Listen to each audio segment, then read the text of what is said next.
Right now at noon, Cherokee County Commission holds a hearing concerning property taxes. We'll take a response. And we've got an absolutely beautiful day across the area. We'll have the latest on that, plus our incoming rain chances coming up. Plus, the Missouri State Representative's town hall tour hits Nevada to talk local and national politics. The 4 states' most watched news starts now. Well, this is KOAM News at noon. I'm Elise Snowy. Property taxes are going up in Cherokee County, Kansas.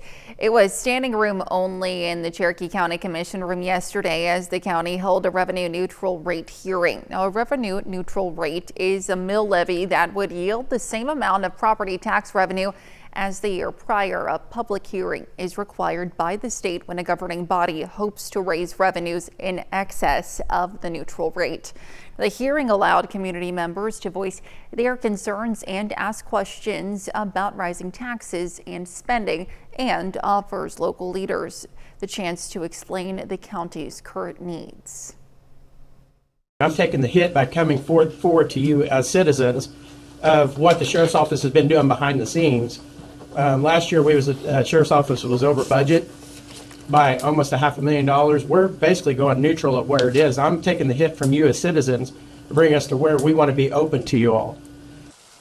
If you are interested in attending a school district tax hearing, we have a list of upcoming meetings on our website. That's KOAMnewsnow.com.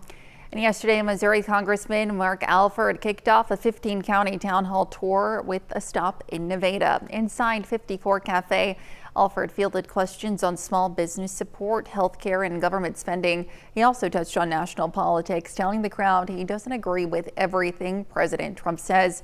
The president has signaled on Truth Social that Missouri was up next for redistricting after Texas approved a new congressional map.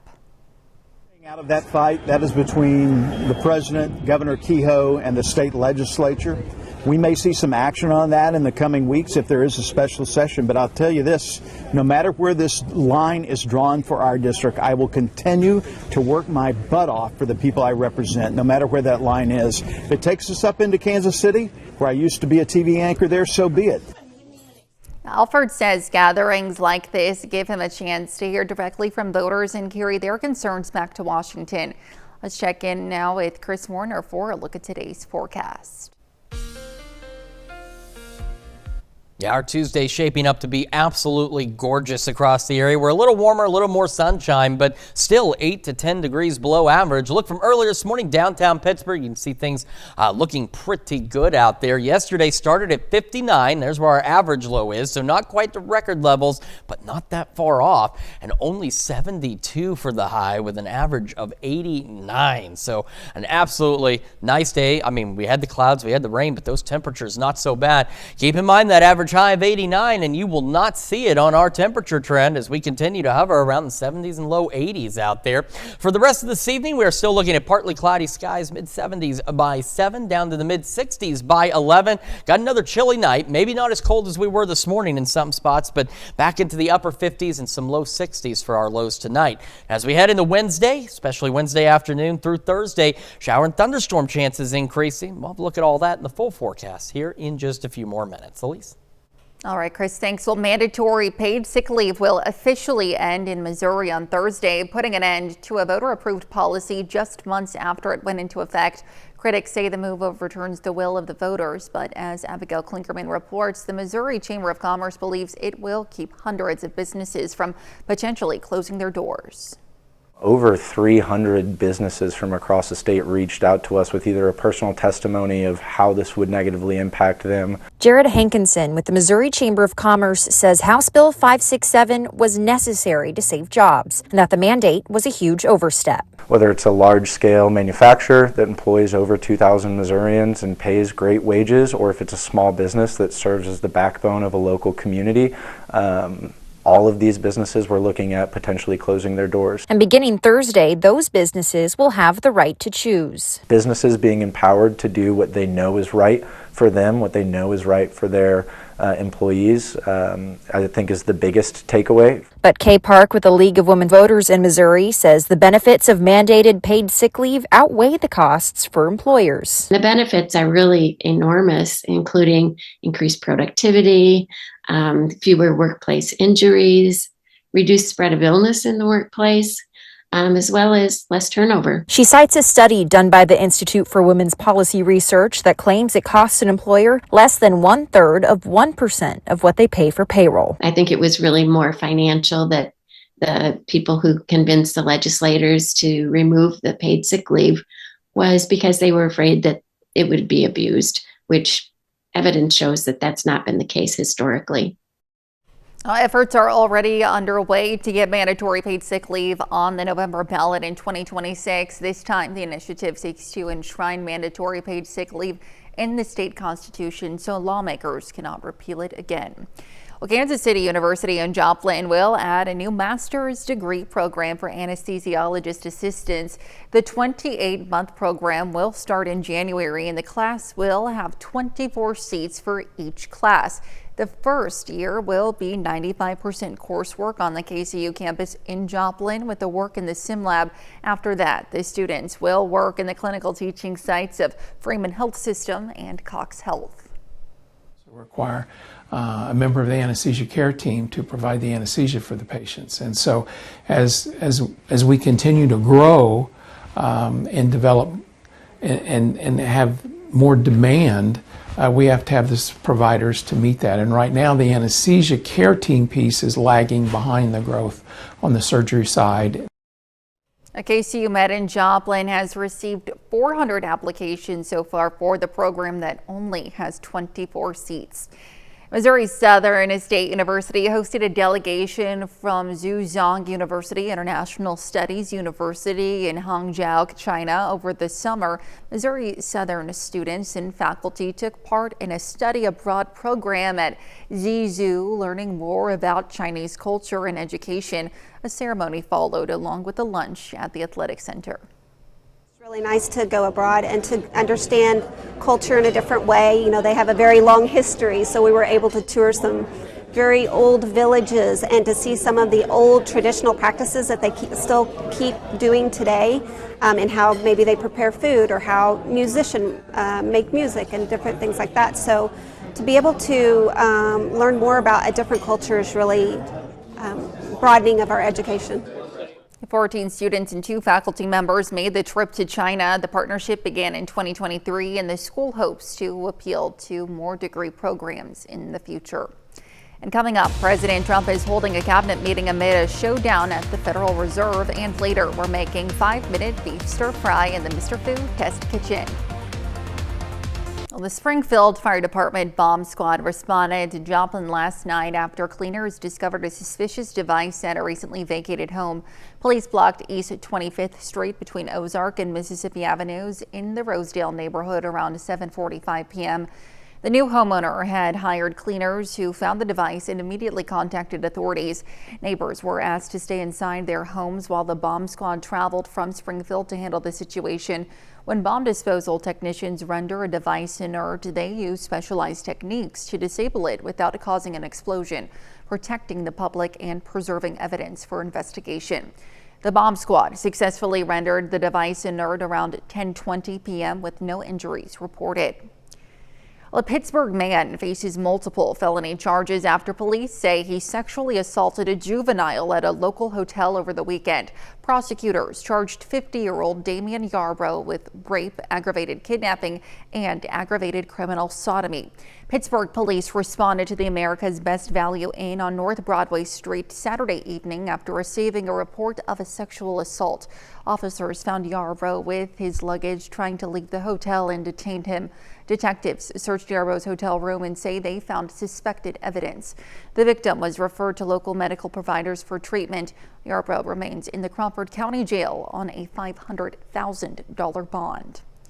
President Trump is convening his cabinet meeting this morning as markets react to his move to oust Federal Reserve Board Governor Lisa Cook. CBS's Natalie Brandt reports from the White House.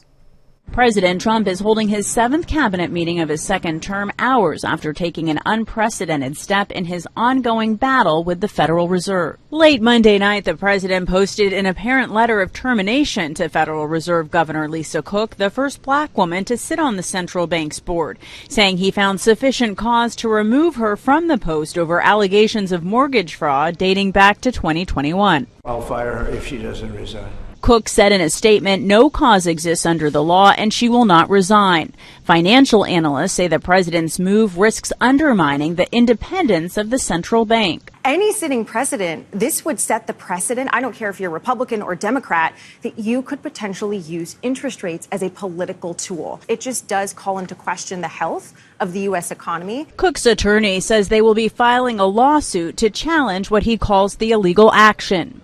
President Trump is also facing increased pushback from Democratic governors warning him not to send National Guard troops to their states as the president weighs expanding his anti-crime initiative in Washington, D.C. to other cities, including Chicago. Chicago's a disaster. We may wait. We may or may not. We may just go in and do it. Mr. President, do not come to Chicago. You are neither wanted here nor needed here. Illinois Governor J.B. Pritzker has indicated the state is prepared to fight in court if troops are sent. Natalie Brand, CBS News, the White House.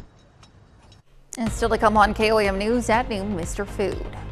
Today, we've got the trick to making homemade Chinese food taste takeout worthy. And while we've got a great Tuesday, we do have thunderstorm chances increasing tomorrow into Thursday, the latest when we come back. Welcome back to the KOAM News at noon. So again, we had a pretty chilly start earlier this morning. One of the cooler spots we had was Stockton, dropping down to 47 degrees. Hard to believe it's August, but it is really August, getting ready to roll into September, and temperatures are going to be a bit warmer today thanks to a little more sunshine, which we can start with that look from downtown Pittsburgh. Again, from earlier this morning, just a few clouds to start the day, eventually going partly cloudy, and partly cloudy isn't all that bad, but the extra sunshine helping us to warm up just a bit. But still remaining anywhere from 8 to 10 degrees below average. Not much to show on future track for us for today, but as we roll into tomorrow, clouds gradually increase in the morning. Could get an isolated sprinkle or two in southeast Kansas before noon, but it's going to be afternoon that we start to see slightly better, or gradually increasing rather, shower and thunderstorm chances. So initially some isolated showers out there, then we'll start seeing scattered showers, scattered thunderstorms, no severe weather expected. And for Wednesday, a lot of this activity is going to be somewhat scattered. As you can see, a good portion of northeast Oklahoma here, Miami, Veneta Grove, not looking to get a lot out of the activity Wednesday afternoon, but then you'll get plenty out of the activity going into early Thursday morning. So here comes these scattered thunderstorms. And now in the severe weather season, some of these darker colors will sometimes indicate nasty storms, but also on future track, these darker colors are also indicative of the precipitation amount. So while we're not looking at severe weather, as you can see by 3 a.m., we will have thunderstorms producing some very heavy rainfall at times. Take a look at the coverage out here by 5 o'clock Thursday. Scattered showers, thunderstorms, some very heavy rain with some of these storms. So our concern is going to be, especially along and south of the 160 corridor, the possibility of flash flooding. So if you know that your route is prone to flash flooding, then Thursday morning, make sure you have a backup plan in place, because these shower storms continue through the noon hour and then eventually begin to wind down a bit until we're eventually just left with a few isolated showers heading into Thursday evening, and then skies gradually clearing heading into Friday, although we do have some additional isolated storm chances on Friday. So again, for the rest of today, partly cloudy skies, right about 80 for that high. Again, as you saw, we should be about 89. East winds 5 to 10. Winds begin shifting tonight out of the southeast at 5 to 10. Overnight lows, again, below normal by about 10 degrees or so. Upper 50s, maybe some low 60s. Partly cloudy skies continue. And the winds are now shifted completely up out of the south, and that's going to bring in some of that moisture that's going to help feed the heavy rain that we're going to be looking at late Wednesday into Thursday. Highs tomorrow pretty close to today, upper 70s, maybe a couple of low 80s. And as I mentioned, our thunderstorm chances increasing as we head into the afternoon and evening hours. After that, thunderstorms Thursday. Of course, the clouds, the rain keep us cooler into the low 70s. Goodness, the low 70s there. Back into the upper 70s, near 80 by Friday. For the holiday weekend, it's low, but we do have isolated storm chances. So again, do not cancel your plans. Just have a dry spot just in case. And the big thing, if you hear a thunderstorm, when thunder roars, head indoors. But otherwise, looking pretty good. Temperatures a bit warmer, low to mid 80s. And by the second half of next week, we're starting to look to return to normal, back into the upper 80s and low 90s. Elise? Well, stick around. We're making 5-minute beef stir fry in the Mr. Food Test Kitchen. We'll be right back. We only need 5 minutes to make this homemade Chinese recipe taste takeout worthy. Howard is making 5-minute beef stir fry in the Mr. Food Test Kitchen.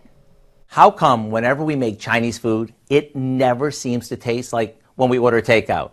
Well, besides the fact that they often use all sorts of ingredients that we can't find in our everyday supermarket, one of the biggest differences is that Chinese restaurants almost cook everything in a really hot wok. And with a few tricks, we can make ours taste takeout worthy. The first thing we want to do is make sure that our skillet, or better yet, our wok is super hot before adding any ingredients. You see, the benefit to a wok is that it's designed with more surface area, so everything cooks quickly. After coating it with some peanut oil, we toss in some slivered garlic and ginger. After that starts to sizzle, we add some strips of beef. Once it's browned, which only takes a minute or so, we add in some snow peas, onions, and red peppers. After about a minute or so, we stir in a mixture of soy sauce, brown sugar, rice vinegar, and cornstarch. Maybe serve it with some quick cooking rice, and dinner's done faster than you could order takeout. So the next time you're craving Chinese food, go online and get the recipe for our 5-minute beef stir fry, now that you know how easy it is. I'm Howard in the Mr. Food Test Kitchen, where today we found a more authentic way for you to say, ooh, it's so good. You can find this recipe along with a lot more good food from the Mr. Food Test Kitchen online. Just go to our website. That's KOAMnewsnow.com. Now let's take a look at the 4-state market prices. All right, again, not a bad day today. We've got increasing thunderstorm chances, though, as we roll into Wednesday afternoon, evening, and overnight. Heavy rain possible Thursday. And again, no severe weather expected, which is certainly good, but we are concerned about the possibility of some flash flooding Thursday, so keep that in mind. Got some isolated storm chances for the holiday weekend. Temperatures back into the 80s. And coming up tonight at 5, airline food is usually one of the top complaints about flying, but some carriers are trying to elevate the dining experience. Plus, we take a look at some housing needs in Fort Scott, Kansas, and Little Balkan. Celebrations continue today with a scavenger hunt. We'll take a look. And of course, join us for those stories and a whole lot more tonight on KOAM News at 5. And that's the news for now. Thank you for joining us on KOAM News at noon. Have a great rest of your day.